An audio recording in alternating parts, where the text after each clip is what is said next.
വരട്ടെ.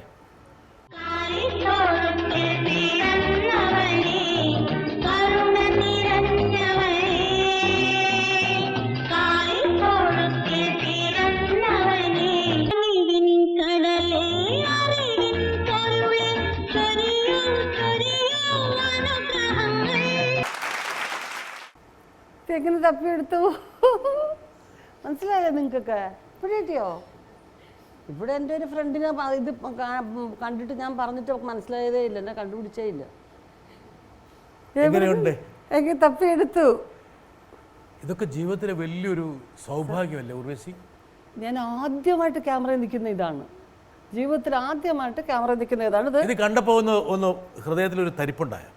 എനിക്കിത് കാണുമ്പോൾ ഓർമ്മ വരുന്നത് എന്താ അറിയാമോ? ഇത് മുഴുവൻ എൻ്റെ അച്ഛൻ നോക്കുമായിരുന്നു ഉർവശിയുടെ മുഖത്ത് ഒരു ശ്വാസം ഇങ്ങനെ പയ്യെ ഒന്ന് മിസ് ചെയ്തു. എന്താ അറിയാമോ? അത് എൻ്റെ ചെറിയ അനിയനാ പാടുന്നത്. ഇത് തമിഴിൽ കമൽ സാറിൻ്റെ കളത്തൂർ കണ്ണമ്മ എന്ന് പറഞ്ഞ അദ്ദേഹത്തിൻ്റെ ആദ്യത്തെ സിനിമയുടെ ഒരു റീമേക്ക് പോലെ എടുത്ത പടമാണ്. അപ്പോൾ ഞങ്ങളുടെ സ്കൂളിലെ പിള്ളേരൊക്കെയാണ് നിൽക്കുന്നതൊക്കെ. അപ്പോൾ ക്യാമറ അന്നത്തെ വലിയ വലിയ ലൈറ്റ്സാണ്. അപ്പോൾ ട്രിവാൻഡ്രത്തായിരുന്നു ഷൂട്ടിങ്. ലൈറ്റ്സ് ഓൺ എന്ന് പറഞ്ഞതും ഈ ലൈറ്റിൻ്റെ അകത്ത് നോക്കി ഞാൻ അങ്ങനെ ബോധം കെട്ടങ്ങ് വീണു. അപ്പോൾ എൻ്റെ അച്ഛനായിട്ട് ചൂടായി. ആരാ കൊച്ചിനെ വഴക്ക് പറഞ്ഞാൽ കൊച്ചു ബോധം കിട്ടുമ്പോൾ എന്നെ തോളിലെടുത്തിട്ടുണ്ട്. അച്ഛൻ അപ്പം തന്നെ ഇനി പോയിരുന്നു. ഞങ്ങൾ എൻ്റെ മൂത്ത അനിയൻ പാടുന്നതിനകത്ത് ഒരു വരി എൻ്റെ ഇളയ അനിയനെ എടുത്തുകൊണ്ട് അച്ഛൻ പോകുന്നു. അച്ഛൻ പെട്ടെന്ന് ദേഷ്യപ്പെടുന്ന സ്വഭാവക്കാരനാണ്. അപ്പോൾ ആ ഡയറക്ടർ പറഞ്ഞു, പ്രേംകുമാർ എന്നാണ് അദ്ദേഹത്തിൻ്റെ പേര്, അദ്ദേഹം ലജ്ജാവതി എന്ന് വേറൊരു സിനിമയും കൂടെ ചെയ്തിരുന്നു. പിന്നെ വിജുട്ട സത്യമായിട്ട് ഒന്നും പറഞ്ഞില്ല. ലൈറ്റ്സ് ഓൺ കുറച്ച് ഉറക്കെ പറഞ്ഞു. സാധാരണ ഷൂട്ടിംഗ് സ്പോട്ടിൽ അങ്ങനെ പറയുന്നത് എല്ലാവരും ഒന്ന് അലേർട്ട് ആവാൻ, അത്രേ പറഞ്ഞുള്ളൂ. അതിനിടയ്ക്ക് ആ കൊച്ചു ബോധം കെട്ടു എന്ന് പറഞ്ഞു. പിറ്റേന്ന് പോയി. അപ്പോൾ ഈ പാടുമ്പോൾ നേരെ ക്യാമറയ്ക്ക് നേരെ നോക്കി പാടത്തില്ല. അച്ഛൻ്റെ ഹൈറ്റിൽ, അച്ഛൻ്റെ 6'2" ഉള്ള ഹൈറ്റാണ്. അപ്പോൾ അച്ഛൻ്റെ മുഖത്ത് നോക്കി പാടും. അല്ലെങ്കിൽ ക്യാമറ ഇങ്ങനെ ഒന്ന് പാടും. ക്യാമറ ഇവിടെ ഉണ്ടെങ്കിൽ ഇങ്ങനെ നോക്കത്തില്ല ഞാൻ. ഇതായിരുന്നു. എത്ര വയസ്സായിരുന്നു ഉർവശിക്ക്? എനിക്ക് 12, 13 ഇല്ല അത്രയില്ല. ഇല്ല, ഞാൻ ഇവിടെ തന്നെ 5th സ്റ്റാൻഡേർഡ് ആയപ്പോൾ ഞാൻ ചെന്നൈ പോയില്ലേ. ഇതൊരു 3ാം ക്ലാസ് അതാണ് ആദ്യത്തെ എക്സ്പീരിയൻസ്. അപ്പൊ ഇതൊരു ഷൂട്ടിംഗ് ആണെന്നും ഇതിങ്ങനെ വരാൻ പോകുന്നു ഒന്നും അറിയത്തില്ല. ഞാൻ ആദ്യമായിട്ട് അങ്ങനെ ഷൂട്ടിംഗ് സ്പോട്ട് കാണും. 4 പതിറ്റാണ്ടിന് ശേഷം JB ജംഗ്ഷനിൽ ഇതിങ്ങനെ ഉർവശി ഇരുത്തിക്കൊണ്ട് ഇത് കാണിക്കുമെന്നൊന്നും അന്ന് ചിന്തിക്കാൻ പറ്റിയിട്ടില്ല. ഒരിക്കലും ഇല്ല. അയ്യോ, അതൊക്കെ മഹാത്ഭുതങ്ങളല്ലേ. ഒരിക്കലും ഇല്ല. ഞാൻ തന്നെ ഇത് കണ്ടിട്ട് എത്രയോ കാലമായില്ലേ, എത്രയോ നാളായി. വരട്ടെ, ഒന്നും കൂടി ഞാൻ കാണിച്ചത്.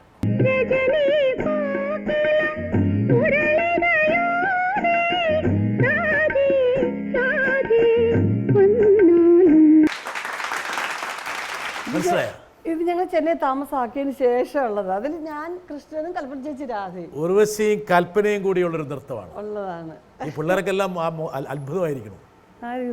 ഈ ഉർവശി വലിയൊരു സംഭവമാണല്ലോ. അത് ഉടുപ്പിടാത്തത് കൂടെ ആയപ്പോൾ കുറച്ച് ഒരു ഇമേജ് സ്പോയിലായി. അത് ചെന്നൈയിൽ ഞങ്ങൾ താമസമാക്കി കഴിഞ്ഞിട്ട് അതിൽ വിദ്യാമ്മയും നസീസാറുമാണ് ഹീറോയിൻസ്. ദിഗ്വിജയ് എന്നാണ് സിനിമയുടെ പേര്. അപ്പോൾ അതിൽ ഒരു കുട്ടികളുടെ ഡാൻസിൻ്റെ ഒരു സംഭവം. അങ്ങനെ 1-2 പടം ചെയ്തു. ഷീലാമ്മ ഡയറക്റ്റ് ചെയ്ത ഒരു ഫിലിം ഉണ്ടായിരുന്നു. ഉർവശി അന്ന് സ്കൂളിൽ പഠിക്കുന്നുണ്ടോ? 9ാം ക്ലാസ്സിൽ പഠിത്തം നിർത്തിയില്ലേ? 9th പഠിക്കുമ്പോൾ മുന്താനെ മുടിച്ചല്ലേ ചെയ്തത്? അതെ. ഇതൊക്കെ അതിനൊക്കെ ആദ്യം കണ്ടത് കഴിഞ്ഞ് ഒരു 1 വർഷം 2 വർഷം കഴിഞ്ഞിട്ടുള്ളതാ ഇത്. അപ്പൊ ഇതൊക്കെ കഴിഞ്ഞ് സ്കൂളിലേക്കൊക്കെ ചെല്ലുമ്പോൾ പിള്ളേർ നോക്കും ഇങ്ങനെ. പക്ഷെ അവർക്കൊന്നും അതിന്റെ ഒരു ദൂരം. ചെന്നൈയിൽ മലയാളം സിനിമകൾ അത്ര അങ്ങോട്ട് റിലീസ് ഒന്നും ഇല്ലല്ലോ. പക്ഷെ ഒരു പ്രാധാന്യം തോന്നിയിരുന്നോ? ഞാനൊരു സിനിമയിലേക്ക് വന്ന ആളാണ്, അങ്ങനെ എനിക്ക് ഇഷ്ടമേ അല്ല. എനിക്ക് ക്യാമറയും ബഹളമൊന്നും എനിക്ക് ഇഷ്ടമേ അല്ല. എൻ്റെ വീട്ടിൽ എനിക്ക് മാത്രമേ ഉള്ളൂ അങ്ങനെ. ബാക്കി എല്ലാവരും അതുമായിട്ടങ്ങ് ശീലിച്ചു. എനിക്ക് പറ്റിയിട്ടേ ഇല്ല. ഞാൻ പഠിച്ച സ്കൂൾ പക്ഷേ സിനിമ സ്കൂൾ എന്ന് പറയുന്നൊരു സ്കൂളാണ്. എന്ന് വെച്ചാൽ എല്ലാ ഭാഷയിലെയും സിനിമാ പ്രവർത്തകരുടെ മക്കൾ പഠിക്കുന്ന സ്കൂളായിരുന്നു. അപ്പോൾ എല്ലാം പരിചയക്കാരാ. അച്ഛൻ്റെ പരിചയക്കാരൊക്കെ ആകുമ്പം വേറെ ഒരു ഇത് തോന്നിയിട്ടില്ല. ആരും അങ്ങനെ അങ്ങോട്ട് കൊണ്ട് കളിയാക്കുകയൊന്നുമില്ല. എല്ലാവരും അങ്ങനെ ഇത് ചെയ്തിരുന്നത്. പക്ഷേ എനിക്ക് അങ്ങനെ ഒരു താല്പര്യമൊന്നും തോന്നിയിട്ടില്ല. ഭയങ്കര പേടിയായിരുന്നു എനിക്ക്. കുറേ ക്രൗഡിനെ ഫേസ് ചെയ്യാനുള്ള ബുദ്ധിമുട്ട് എനിക്ക് എപ്പോഴേ ഉണ്ട്. അപ്പോൾ എനിക്ക് മുന്താനം പിടിച്ചും കഴിഞ്ഞ് എത്രയോ സിനിമ കഴിഞ്ഞ് മലയാളത്തിലൊക്കെ വന്നതിന് ശേഷമാണ് പിന്നെ ഇതാണ് എൻ്റെ പ്രൊഫഷൻ എന്നുള്ളത് ഞാൻ തീരുമാനിച്ചത്.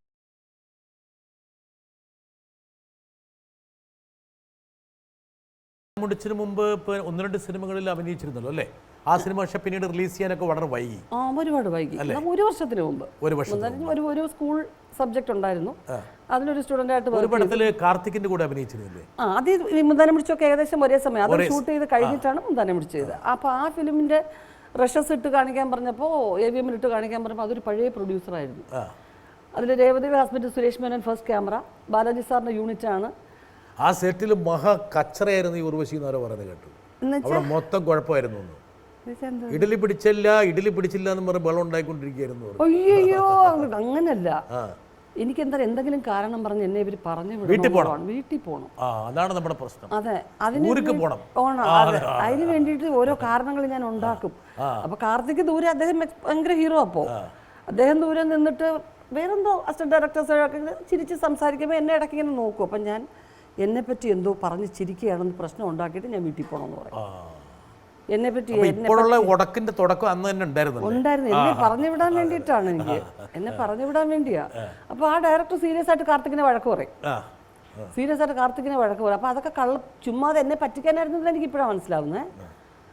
പിന്നെ കാർത്തിക്, നിങ്ങളെന്താ ആ കുട്ടിയെ നോക്കി പറഞ്ഞത്? സാർ ഞാൻ വേറെ സംസാരിച്ചപ്പോൾ അറിയാതെ കൈ ഇങ്ങനെ നീട്ടിപ്പോയതാന്ന് പറയും. അല്ലല്ല, എൻ്റെ നേരെ നോക്കി ഇങ്ങനെ തന്നെ നോക്കി അയാൾ സംസാരിച്ചെന്ന് ഞാൻ പറയും. ഉടനെ ഡയറക്ടർ പറയും, ആ കുട്ടിയുടെ നേരെ കൈ ചൂണ്ടിട്ട് സംസാരിക്കരുത്. ശരി സാർ, അപ്പോൾ ഈ കുട്ടി ഇവിടെ ഇരിക്കുകയാണെങ്കിൽ ഞാൻ ഇങ്ങനെ കൈ ചൂണ്ടാവോ? ഇങ്ങനെ ചൂണ്ടാവും. അപ്പോൾ എന്നെ അതൊക്കെ കളിയാക്കാമെന്ന് എനിക്ക് അറിഞ്ഞുകൂടാ. അപ്പോൾ എന്നോട് ചോദിക്കും, അമ്മ ഇപ്പടി കൈ കാട്ടല അമ്മ. ശരി, അപ്പടി കാട്ടലാം. உங்களுக்கு நேராக காட்டக்கூடாது. எனக்கு நேராக காட்டக்கூடாது. ശരി സാർ, അപ്പം ഞാൻ ഇங்கே വരയ്ക്കും കാട്ടും. അപ്പോൾ ഇതൊക്കെ പറ്റിപ്പാണെന്നുള്ള കുറേ കഴിഞ്ഞിട്ട് എനിക്ക് മനസ്സിലാവുന്നത്. അതിൻ്റെ ഒരു ചളിപ്പ് ഇപ്പോഴും ഉണ്ട്. കാർത്തിക് ഇപ്പോഴും കാണുമ്പോൾ ചോദിക്കും, ഓർമ്മയുണ്ടോ ഞങ്ങൾ പറ്റിച്ചത്? ഞാൻ പറഞ്ഞു, എനിക്ക് പറ്റിപ്പാണെന്ന് അറിഞ്ഞെങ്കിൽ ഞാൻ അന്ന് തന്നെ എൻ്റെ വീട്ടിൽ പോയി. അതായിരുന്നു അതിൻ്റെ, അതായത് സിനിമയിൽ ഞാൻ യോജിക്കത്തില്ല എന്നൊരു തോന്നൽ എനിക്ക് കുറേ കാലം ഉണ്ടായിരുന്നു. പിടിച്ച് വലിച്ചു കൊണ്ടുപോയിരുന്നു. എനിക്ക് എൻ്റെ സ്കൂളിൽ പോകണം തിരിച്ച്. എനിക്ക് സിനിമയ്ക്ക് പറ്റിയ ഒരാളല്ല ഞാൻ എന്നുള്ളതാണ് എനിക്ക് ഏറ്റവും വലിയ പ്രശ്നം. പക്ഷേ സഹോദരിമാരൊക്കെ ഭയങ്കര ത്രില്ലായിരുന്നു സിനിമയിൽ വരുന്നത് അല്ലേ? ഏറ്റവും കൂടുതൽ സിനിമയെ സ്നേഹിച്ചിരുന്ന കൽപ്പന ചേച്ചിയാണ്. കാരണം കൽപ്പനയുടെ അത്ര ഒരു കുട്ടി സ്റ്റാർ എന്ന് പറയുന്ന എൻ്റെ ജീവിതത്തിൽ ചേച്ചിക്ക് മുൻപും ചേച്ചിക്ക് പിൻപും ഞാൻ കണ്ടിട്ടേ ഇല്ല. ഒരു കൊച്ചു കുട്ടിയുടെ സംസാരം കേൾക്കാൻ മുതിർന്ന ക്ലാസ്സിലെ കുട്ടികളും ടീച്ചേഴ്സും ഒക്കെ ഇങ്ങനെ വെയിറ്റ് ചെയ്യുന്ന ഒരവസ്ഥ.